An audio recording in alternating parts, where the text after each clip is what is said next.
नमस्कार फ्रेंड्स, आपका वामिका एकेडमी पर स्वागत है। आज इस वीडियो के माध्यम से चतुर्थ श्रेणी यानी फोर्थ ग्रेड भर्ती परीक्षा 2024 के बारे में डिटेल से चर्चा करेंगे। तो ये वीडियो साथियों काफ़ी अच्छा वीडियो है, आपके लिए काफ़ी फ़ायदेमंद है। तो वीडियो थोड़ा लंबा होगा, पर आप इस वीडियो को पूरा देखें, स्किप ना करें। आपके लिए ये वीडियो काफ़ी इन्फॉर्मेशन वाला होगा। देखिए, फर्स्ट बात करेंगे कि चतुर्थ श्रेणी भर्ती परीक्षा 2024 के रिगार्डिंग अभी कर्मचारी चयन बोर्ड द्वारा लेटेस्ट 3-4 दिन पहले एक सर्कुलर जारी किया गया है, प्रेस नोट जारी किया गया है, जिसमें बताया गया है कि जो एप्लीकेशन संशोधन है वो एप्लीकेशन संशोधन आपके 6 अक्टूबर से लेकर 16 अक्टूबर 2025 तक ओपन किए गए हैं। तो किस प्रकार से आपको एप्लीकेशन संशोधन करना है, उसके अलावा विभाग की वरीयता क्रम आपको किस प्रकार से देनी है, और विभागों के फायदे व नुकसान के बारे में बात करेंगे, और कट ऑफ के बारे में बात करेंगे कि प्रत्येक विभाग वार यानी डिपार्टमेंट वाइज, यानी जो आपका शासन सचिवालय है, राजस्थान लोक सेवा आयोग है, और उसके अलावा जीएडी डिपार्टमेंट के जो अधीनस्थ विभाग है उसमें कितनी कट ऑफ जाने की पॉसिबिलिटी, उसके बारे में तमाम बिंदुओं पर डिटेल से चर्चा करेंगे। चलो बात करते हैं फर्स्ट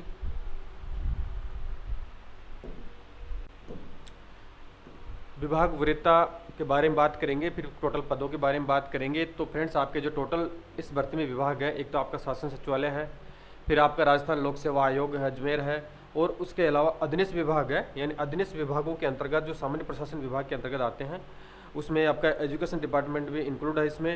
यानी जो राजस्थान सरकार के विभाग है जिनमें आपके कॉरपोरेशन है, बोर्ड है, और इसके अलावा स्थानीय निधि विभाग है, ठीक है, उन विभागों को छोड़कर समस्त विभाग इस भर्ती में शामिल किए गए हैं।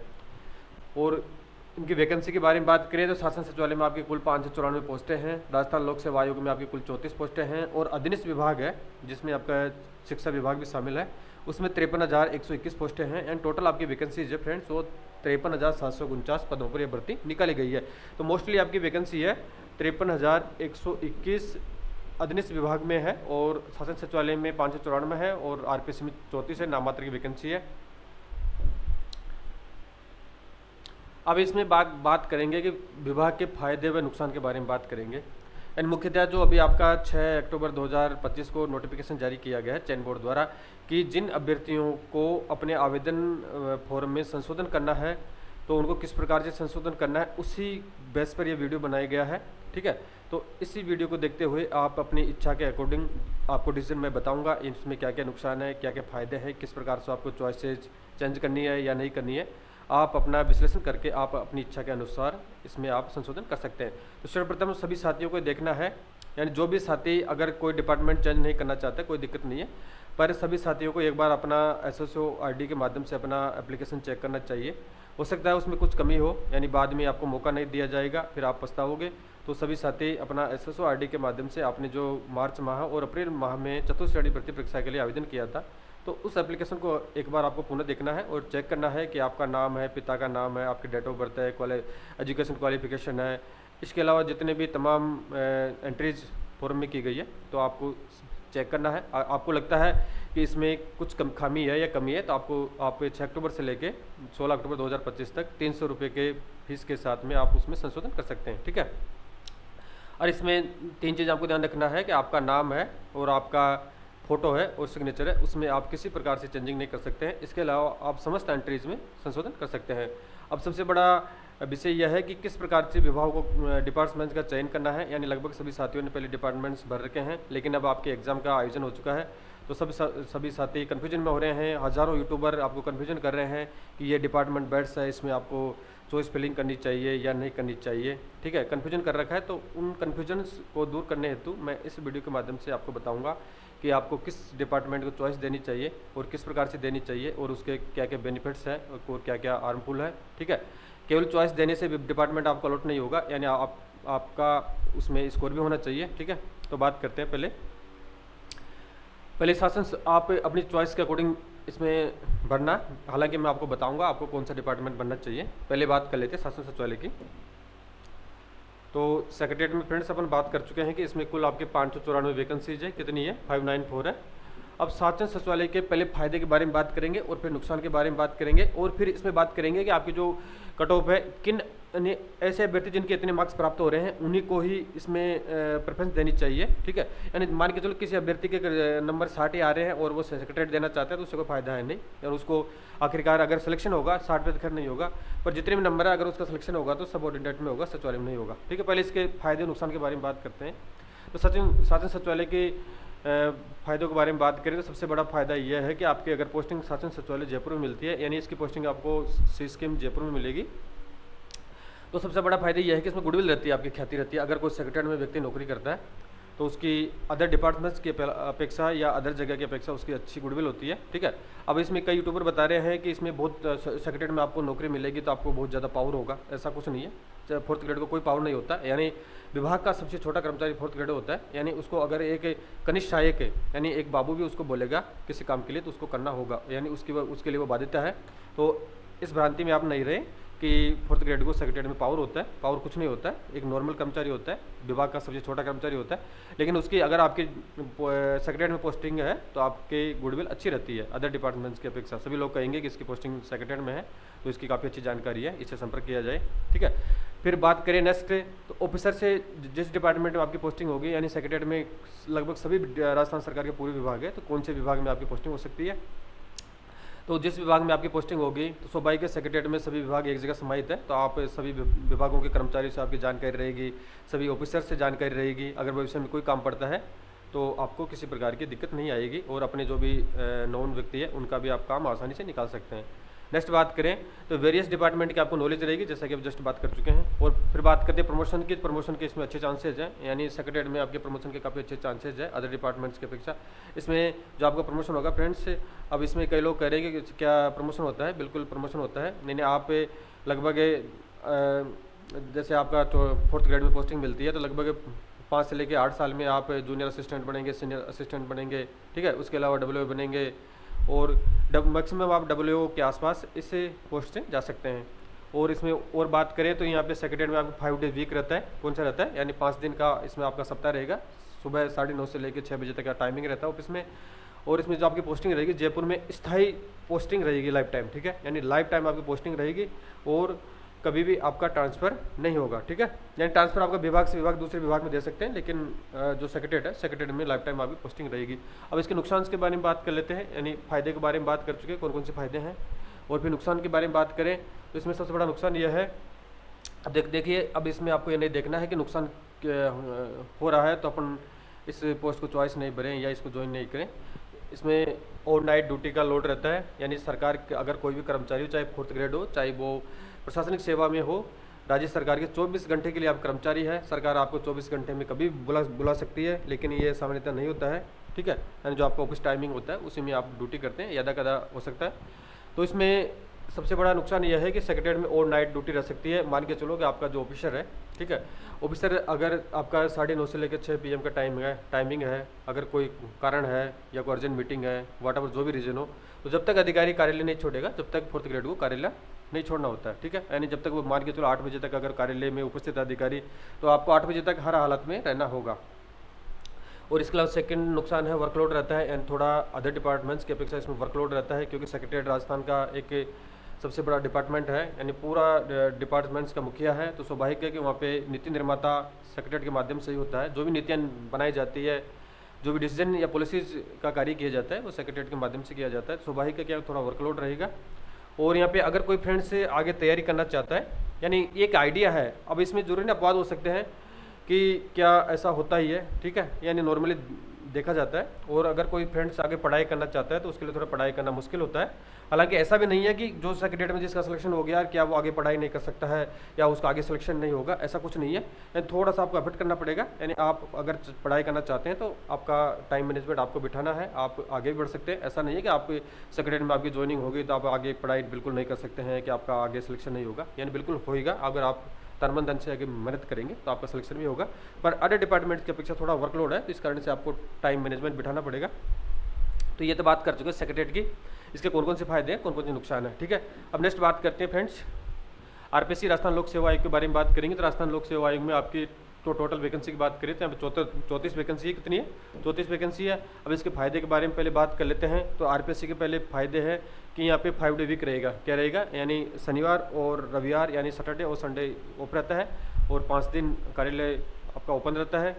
और इसके अलावा पोस्टिंग प्लेस के बारे में बात करें तो लाइफ टाइम आपकी पोस्टिंग प्लेस क्या रहेगी? अजमेर रहेगी। ठीक है। और इसमें बात करें गुडविल की तो सेक्रेटरीट की तरह ही आपकी गुडविल रहेगी, क्योंकि आरपीएससी एक जानम बहुत ही अच्छा ऑफिस है। ठीक है। आरपीएससी के बारे में आप सभी जानते हैं। तो आरपीएससी में अगर आपकी जानकारी अच्छी है तो आपकी गुडविल रहेगी। इसके अलावा विभिन्न अधिकारियों से आपकी जानकारी रहेगी। और प्रमोशन के बारे में बात करें, प्रमोशन इसमें लिमिटेड है, यानी क्योंकि आरपीएससी का डिपार्टमेंट केवल ओनली आरपीएससी है तो स्वाभाविक है कि वहाँ प्रमोशन लिमिटेड होंगे। तो इसमें 34 व्यक्तियों की पोस्टिंग होगी तो प्रमोशन लगभग 10-12 व्यक्तियों के यहाँ पे प्रमोशन होने के चांसेस है, यानी प्रमोशन लिमिटेड है। और फिर इसके फायदों के बारे में बात कर चुके हैं। अब नुकसान के बारे में बात कर लेते हैं। तो वर्कलोड रहता है, जैसा कि सेक्रेटरीट में है तो आपकी गुडविल है तो स्वाभाविक है कि वहाँ पे थोड़ा वर्कलोड रहेगा। और ओवरनाइट ड्यूटी का भी आपके लिए लफड़ा रहेगा, और जब तक अधिकारी कार्यालय नहीं छोड़ेगा तब तक आपको उसी कार्यालय में रहना पड़ेगा। यानी स्वाभाविक है आरपीएससी में कई बार भर्ती परीक्षाएँ आयोजित होती है या रिजल्ट आते हैं तो लेट तक रिजल्ट जारी किए जाते हैं, अन्य कई काम होते हैं तो उस काम को करने हेतु अधिकारी वहाँ पे उपस्थित रहता है, रुकता है कार्यालय में। तो उसके साथ में आपको चतुर्श्रेणी कर्मचारी को रुकना होता है। और इसके बारे में नेक्स्ट बात करें तो पढ़ाई करना थोड़ा मुश्किल है, यानी जो सेक्रेटरीट वाला रूल है, यानी जो बात की सेक्रेटरीट में, यानी यहाँ पे पढ़ाई करना थोड़ा मुश्किल है अदर डिपार्टमेंट्स यानी अधीनस्थ विभाग की अपेक्षा। ठीक है। तो इसमें कोई अपवाद नहीं है कि आप आगे नहीं बढ़ सकते। अगर आप टाइम मैनेजमेंट के हिसाब से पढ़ाई करेंगे तो आपका सिलेक्शन आगे एग्जाम में भी हो जाएगा, लेकिन थोड़ा की वर्कलोड है तो टाइम पढ़ाई करना थोड़ा मुश्किल होगा, आपको समय निकालना पड़ेगा। फिर बात करते हैं अधीनस्थ डिपार्टमेंट की। ठीक है। आरपीएससी की बात कर चुके हैं और इसके अलावा आपका सेक्रेटरी की बात कर चुके हैं। अब महत्वपूर्ण डिपार्टमेंट्स है, यानी जो सबसे ज़्यादा वैकेंसी है फ्रेंड्स वो आपके अधीनस्थ विभाग में, कौन से विभाग में? यानी जीआरडी डिपार्टमेंट में है, यानी अधीनस्थ विभाग सामान्य प्रशासन विभाग के अंतर्गत आएगा।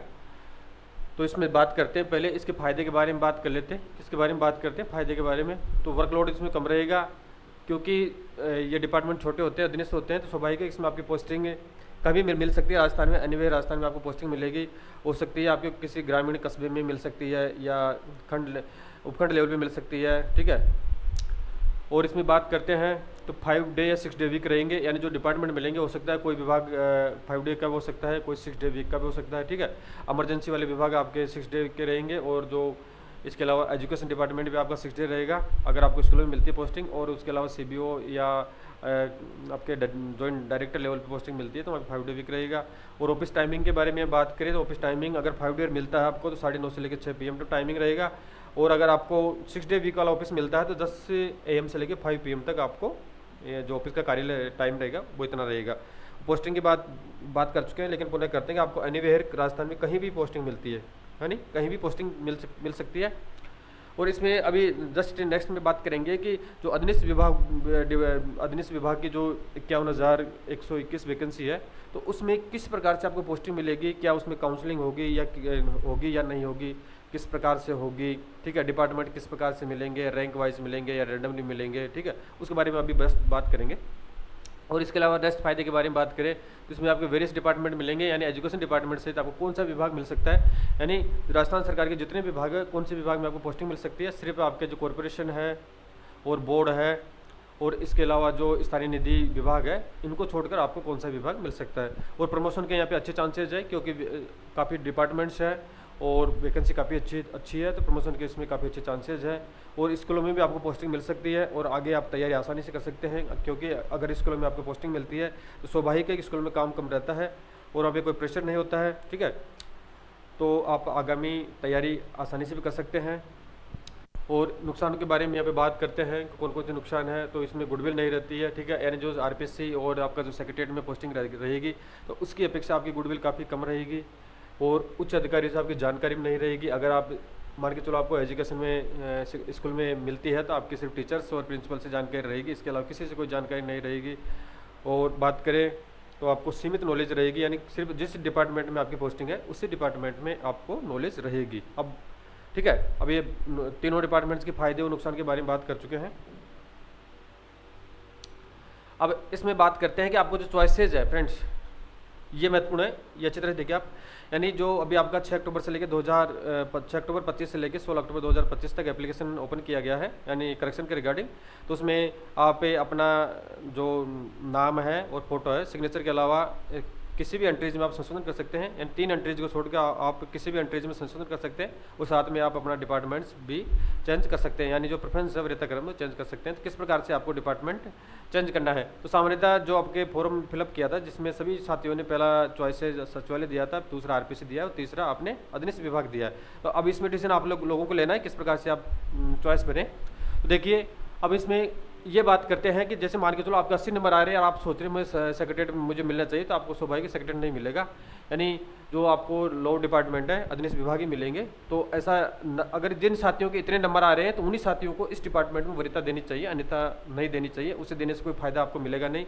जैसे मान के चलो आपका 80 नंबर आ रही है जनरल में और वो सेक्रेटरी फर्स्ट चॉइस दे रहा है, दे सकता है, उससे कोई दिक्कत नहीं, बट उसको मिलेगा नहीं। तो इस कट ऑफ में जो व्यक्ति आ रहे हैं और वो इंटरेस्टेड है कि मुझे सचिवालय जयपुर में पोस्टिंग चाहिए, तो वो उन व्यक्तियों को यहाँ पे वरीयता देनी चाहिए। अगर वो इच्छा नहीं है, उसकी इंटरेस्टेड नहीं है कि मुझे सेक्रेटरी नहीं जाना है और दूसरे विभाग में जाना चाहता है, तो वो उनके ऊपर डिपेंड करता है। देखिए बात करते हैं यानी शासन सचिवालय के बारे में बात करें तो क्वेश्चन राइट के बारे में बात करेंगे, यानी 120 में से जिन अभ्यर्थियों के इतने क्वेश्चन सही हो रहे हैं तो उनको ये चॉइसेस बननी चाहिए। अगर जनरल के बारे में फ्रेंड्स यहाँ पे बात करें तो जनरल में जिन अभ्यर्थियों के मेल में 95+ क्वेश्चन राइट हो रहे हैं तो उनको सचिवालय बनना चाहिए, और अगर इनसे 1-2 नंबर कम है वो भी भर सकता है, लेकिन जिनके इनसे 10 नंबर 8 नंबर कम है तो उनको बनने में कोई फायदा नहीं है, उनको नहीं मिलेगा सेक्रेटरी। और फीमेल में 90+ जिनके क्वेश्चन राइट है उनको बनना चाहिए, ओबीसी में जिनके 92+ क्वेश्चन राइट है उनको बनना चाहिए, और मेल में 92 और फीमेल में 89 है। और इसी तरीके से एमबीसी मेल में 87+ जिनके राइट हो रहे हैं क्वेश्चन आउट ऑफ 120 उनको बनना चाहिए सेक्रेटरी, और 86+ जिन महिलाओं में जिनके हो रहे हैं उनको बनना चाहिए एमबीसी में, और ईडब्ल्यूएस में 88+ जिनके क्वेश्चन राइट हो रहे हैं उनको सेक्रेटरी बनना चाहिए। यानी वो आपके ऊपर डिपेंड करता है, मैंने फायदे नुकसान बता दिए, आप इस किस चीज़ में वरीयता रखते हैं या किस चीज़ में इंटरेस्टेड है, आप कौन से डिपार्टमेंट में है, आपकी इच्छा है। पर इतने नंबर आ रहे हैं उन लोगों को बनना चाहिए, इनसे जिनके नंबर कम आ रहे हैं उनको कोई फायदा नहीं है, क्योंकि सेक्रेटरी नहीं मिलेगा। ईडब्ल्यूएस में 88 मेल में है और फीमेल में आपके 87 जिनके क्वेश्चन राइट हो रहे हैं कटपट्टी के उनको बनना चाहिए। एससी में जिनके 85+ क्वेश्चन राइट है उनको सेक्रेटरी बनना चाहिए, और महिलाओं में 83 है। और एसटी में बात करें तो एसटी में जिनके 84+ क्वेश्चन राइट हो रहे हैं आउट ऑफ 120 उनको सेक्रेटरी चॉइस बननी चाहिए। और फीमेल के बारे में बात करें 82 जिनके क्वेश्चन सही हो रहे हैं आउट ऑफ 120 में से उनको सेक्रेटरी की चॉइस बननी चाहिए। और सीट्स की बारे में बात करें तो 594 सीट्स है। अब नेक्स्ट बात करते हैं, ये सेक्रेटरी की बात कर चुके हैं, अब आरपीसी के बारे में बात कर रहे हैं यहाँ पे। तो आरपीसी में किन लोगों को कितने नंबर आ रहे हैं कि उनको आरपीसी की चॉइस बननी चाहिए। अगर जनरल के बारे में बात करें जिनके 93+ क्वेश्चन राइट हो रहे हैं उनको बनना चाहिए। फीमेल में क्योंकि वैकेंसी देखिए यहाँ पे नामात्र 34 वैकेंसी है, तो स्वाभाविक है कट ऑफ बहुत हाई रहेगी, जिनके इतने नंबर आए उनका यहाँ पे सिलेक्शन उन्हीं को ये पोस्ट अलॉट होगी। ठीक आइडिया है, हो सकता है इससे 1-2 नंबर कम भी हो सकता है इससे 1-2 नंबर ज़्यादा भी हो सकता है। ओबीसी में जिनके 90+ क्वेश्चन राइट है उनको चॉइस बननी चाहिए, और फीमेल में 88, और एमबीसी में मेल में 86 और फीमेल में 85, और इसी तरीके से ईडब्ल्यूएस में 88 जिनके राइट है क्वेश्चन उनको बनना चाहिए, और फीमेल में 87 है। और एससी में बात करें मेल की तो 84+ जिनके क्वेश्चन राइट हो रहे हैं उनको आरपीसी चॉइस बननी चाहिए सेकंड। और उसके अलावा 83 क्वेश्चन जिनके राइट हो रहे हैं उनको बनना चाहिए फीमेल में। और एसटी की बात करें यहाँ पे एसटी में जिनके 82+ क्वेश्चन राइट हो रहे हैं उनको आरपीसी बननी चाहिए, ठीक है, मतलब सेकंड चॉइस। और फीमेल की यहाँ पे बात करें तो जिनके 79+ क्वेश्चन राइट हो रहे हैं आउट ऑफ 120 में से उनको राजस्थान लोक सेवा आयोग की सेकंड चॉइस बननी चाहिए। अब बनने में तो आप फर्स्ट आरपीसी भर देंगे मान के चलो, और आपके नंबर 70 आ रहे हैं तो आरपीसी आपको नहीं मिलेगा। चॉइस बनने से कोई मतलब नहीं है, यानी आपके उस कैटेगरी में मार्क्स भी होने चाहिए। और अधीनस्थ विभाग के बारे में बात करें तो शेष सभी अभ्यर्थी है, यानी जो सिलेक्शन की रेस में है, अभी कट ऑफ के बारे में बात करेंगे। और जो नज़दीक है, अभी ऐसा तो किसी को कोई पता नहीं है कितना कौन नज़दीक है कौन पास है, सब आइडिया है। तो सभी अभ्यर्थियों को जो बाकी सभी अभ्यर्थी है इन नंबरों से कम है उनको थर्ड आपकी जो चॉइस है वो अधीनस्थ विभाग बनना चाहिए, ठीक है। और अब इसमें बात करेंगे कि इनका बंटवारा कैसे होगा, यानी जो डिपार्टमेंट से अधीनस्थ विभाग इनका बंटवारा कैसे होगा। जैसा कि आपके ऊपर वाले शासन सचिवालय विभाग है और इसके अलावा आपका राजस्थान लोक सेवा आयोग विभाग है, तो उसमें तो वैकेंसी कम है 594 सेक्रेटरीट में और 34 आपके आरपीसी में। स्वाभाविक है जिनकी टॉप रैंक आएगी चॉइस फर्स्ट है तो उनको आरपीसी और शासन सचिवालय मिल जाएगा। लेकिन सबसे बड़ी समस्या ये आएगी कि अधीनस्थ विभाग में 51,000+ वैकेंसी है, तो उनमें किस डिपार्टमेंट का अलॉटमेंट किस प्रकार से होगा और कौन सा डिपार्टमेंट्स मिलेगा, और साथ में आपको पोस्टिंग कहाँ पे मिलेगी, कैसे मिलेगी, उसके बारे में बात करेंगे। देखिए, तो अच्छी तरह देखिए इसको कि जो आपका अधीनस्थ विभाग का जो नोडल विभाग है वो जीएडी यानी सामान्य प्रशासन विभाग है, जो सेक्रेटरीट में स्थित है। तो जीएडी विभाग द्वारा अंतिम परिणाम के बाद चॉइस फिलिंग होगी, यानी जब जैसे आपका कर्मचारी चयन बोर्ड द्वारा अंतिम परिणाम घोषित कर दिया जाएगा। अभी बात करेंगे एस्टिमेटेड कब तक आपका परिणाम आएगा, कब तक आपको पोस्टिंग मिलेगी, आंसर की कब तक जारी होगी, ठीक है, तमाम बिंदुओं पर बात करेंगे। तो जैसे आपका फाइनल परिणाम जारी किया जाता है, तो फाइनल परिणाम जारी करने के पश्चात में रिकमेंडेशन लिस्ट जीएडी विभाग को भेज दी जाएगी। अब जीएडी विभाग इसमें क्या होगा, अब इसमें विभाग कम से कम 100+ डिपार्टमेंट होंगे। तो कैसे डिपार्टमेंट मिलेंगे आपको, तो काउंसलिंग की जाएगी, यानी सामान्यतः काउंसलिंग की जाएगी, लगभग देख लेना आप, मेरे हिसाब से काउंसलिंग होगी। तो काउंसलिंग के माध्यम से आपको चॉइसेस भराई जाएगी कि आप किस डिपार्टमेंट को लेना चाहते हैं, ठीक है। और फिर आपको डिपार्टमेंट अलॉटमेंट होने के बाद में आपको पोस्टिंग प्लेस के लिए काउंसलिंग करवाई जाएगी कि आप किस पोस्टिंग प्लेस पे काउंसलिंग लेना चाहते हैं। तो इसमें जरूरी नहीं कि आप अच्छा डिपार्टमेंट लेना चाहते हैं, मान के चलो कौन सा भी विभाग है, अगर आप वो लेना चाहते हैं, ये जरूरी नहीं कि आपको वही डिपार्टमेंट मिलेगा। उसमें डिपेंड करेगा कि कितने आवेदकों ने यह प्रेफरेंस डाली है और साथ में आपके नंबर कितने हैं, ठीक है, यानी रैंक कितनी है, उसके ऊपर डिपेंड करेगा। तो सभी लोग जानते हैं कि अच्छा डिपार्टमेंट कौन सा होता है, हालांकि सभी डिपार्टमेंट अच्छे होते हैं, ठीक है, यहाँ पर चर्चा करना उचित नहीं है।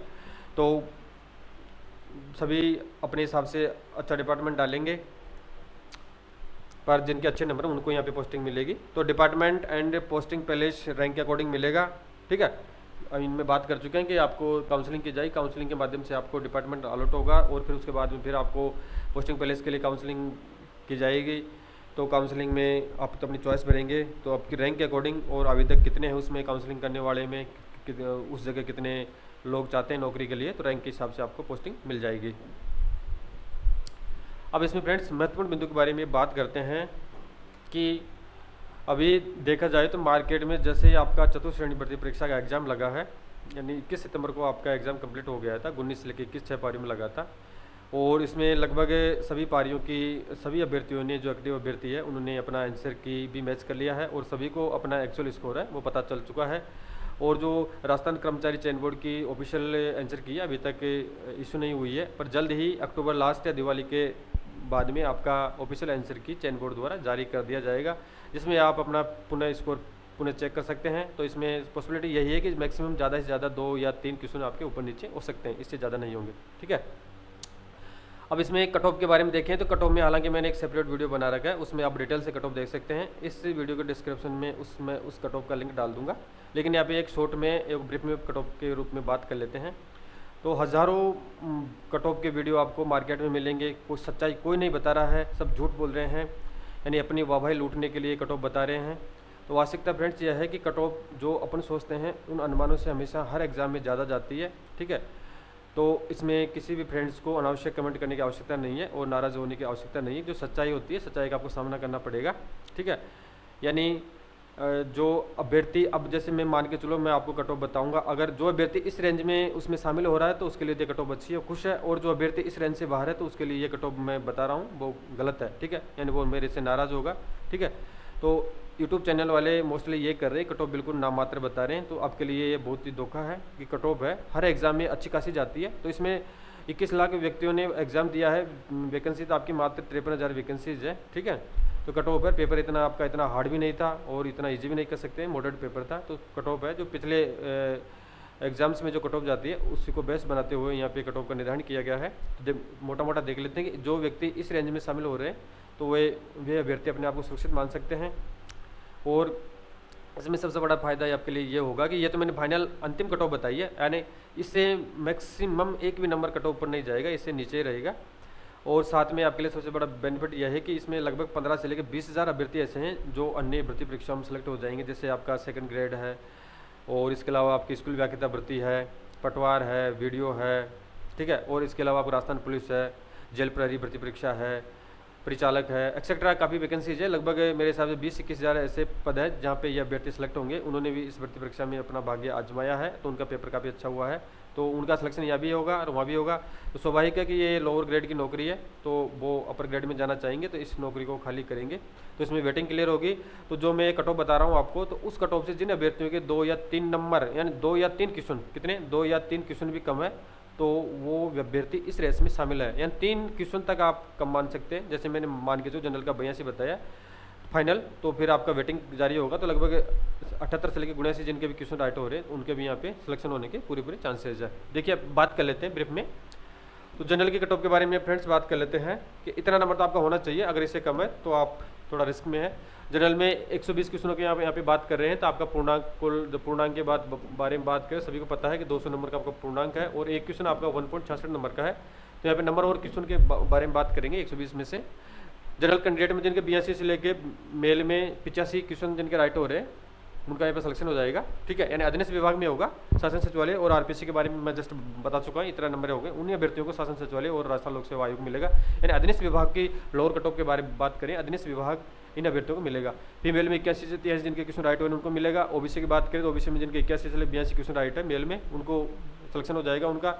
और फीमेल में 79 से 80 के बीच में, ईडब्ल्यूएस में 79 से 80 जिनके क्वेश्चन राइट हो रहे हैं मेल में, उनका सिलेक्शन होगा। और फीमेल में 77 से 78 क्वेश्चन जिनके राइट हो रहे हैं, उनका यहाँ सिलेक्शन हो जाएगा। एमबीसी के बारे में बात करें, 76 से लेकर 78 क्वेश्चन जिनके राइट हो रहे हैं, उनका सिलेक्शन हो जाएगा मेल में। और फीमेल में जिनके 73 से लेकर 75 क्वेश्चन राइट हो रहे हैं, उनका यहाँ पे सिलेक्शन हो जाएगा। और एससी कैटेगरी के बारे में बात करें तो एससी और एसटी की कट ऑफ कम रहती है other than general, OBC, EWS, MBC की। तो जिनके 73 से लेकर 74 क्वेश्चन राइट हो रहे हैं, यानी प्रत्येक पारी का मैं एवरेज बता रहा हूँ, ऐसा नहीं बता रहा हूँ फर्स्ट पारी, सेकंड, फोर्थ या फिफ्थ जो भी है, यानी इसमें थोड़ा स्केलिंग भी होगा, तो ज़्यादा स्केलिंग में अंतर नहीं आएगा। यानी आपका सबसे ज़्यादा इजी पेपर फर्स्ट पारी का 19 सितंबर का था और सबसे हार्ड पेपर आपका 20 सितंबर 2025 की जो सेकंड पारी थी शाम की, वो हार्ड थी। और जो बाकी पेपर थे, बाकी के 4 वो एवरेज थे। तो ऐसे में जिनके 73 से लेकर 74 क्वेश्चन राइट हो रहे हैं नेगेटिव काट के, उनका सिलेक्शन हो जाएगा। और फीमेल में 71 से 72 तक। और एसटी के बारे में बात करें फ्रेंड्स, यहाँ पे एसटी में जिनके 70 से लेकर 72 क्वेश्चन राइट हो रहे हैं, उनका सिलेक्शन हो जाएगा। और फीमेल में जिनके 67 से लेकर 69 क्वेश्चन राइट हो रहे हैं, उनका यहाँ पे सिलेक्शन हो जाएगा। और लगभग इसमें से 20,000 पदों पर आपकी वेटिंग लिस्ट जारी होगी। ऐसे अभ्यर्थी है जो ज्वाइन नहीं करेंगे। अब इसमें डिपेंड करता है कि अगर उन पोस्टों को पहले, इन अभ्यर्थियों को पहले पोस्टिंग मिल जाती है, उन पोस्टों का पहले रिजल्ट आ जाता है, तो ये लोग अगर वेरिफिकेशन नहीं करवाएं तो एक्चुअल कट ऑफ जो इनसे 2-3 क्वेश्चन आप कम मान सकते हैं प्रत्येक कैटेगरी वाइज। पर अभ्यर्थी क्या इसका रिजल्ट पहले आएगा और पोस्टों में पोस्टिंग नहीं मिलेगी, तो वेरिफिकेशन सभी अभ्यर्थी कराएंगे लेकिन ज्वाइनिंग नहीं करेंगे। तो इस कारण से आपको 2-3 नंबर का जिनके कम आ रहे हैं, तो उन लोगों का भी यहाँ पे सिलेक्शन हो जाएगा। जैसे उदाहरण देखते हैं, एसटी में जिनके 70-72 है, अगर जिनके 68 से लेकर 71, 68 से लेकर जिनके 70 क्वेश्चन या 67 से लेकर जिनके 70 क्वेश्चन भी बच रहे हैं, तो उनका यहाँ पे सिलेक्शन हो जाएगा वेटिंग में। इस तरीके से प्रत्येक कैटेगरी का आप एनालिसिस कर सकते हैं। तो फ्रेंड्स, ये cut off estimated cut off है, हो सकता है इससे 1-2 नंबर ऊपर भी हो सकती है, नीचे भी हो सकती है, पर इससे नीचे किसी भी हालत में नहीं जाएगी क्योंकि कंपटीशन है। और अब बात कर लेते हैं कि आपके आंसर के बारे में। तो आंसर की फ्रेंड्स अभी तक आपकी जारी नहीं की गई है, लगभग 25 दिन हो चुके हैं आपकी भर्ती परीक्षा को आयोजित हुए, तो 23-24 दिन हो चुके हैं। तो लास्ट अक्टूबर यानी दिवाली के आसपास, दिवाली के बाद में आपके आंसर की ऑफिशियल आंसर की जारी कर दी जाएगी। और रिजल्ट के बारे में बात करें तो रिजल्ट आपका दिसंबर लास्ट 2025 में घोषित कर दिया जाएगा। रिजल्ट घोषित होने के बाद में अगर किसी प्रकार की कोई दिक्कत नहीं हुई, यानी आपका जो रिजल्ट जारी किया जाएगा उसमें अगर किसी प्रकार का कोई व्यवधान नहीं रहता है, यानी व्यवधान के बारे में बात करें तो आंसर की इश्यूज में या आपका जो स्केलिंग होगा, इक्विपर्सेंटाइल फॉर्मूला अपनाया जाएगा, वो सही बनाया गया है, कोई प्रकार की दिक्कत नहीं है, अगर वैकेंसी कोर्ट में नहीं जाती है, तो आपके वेरिफिकेशन मार्च 2026 तक कर लिए जाएंगे। और पोस्टिंग के बारे में बात करें तो पोस्टिंग आपकी अगर कोई दिक्कत नहीं हुई तो जून या जुलाई 2026 में आपको पोस्टिंग मिल जाएगी। ठीक है फ्रेंड्स, अगर किसी भी साथी को किसी प्रकार की कोई क्यूरीज हो तो मुझे कमेंट करके बताएं।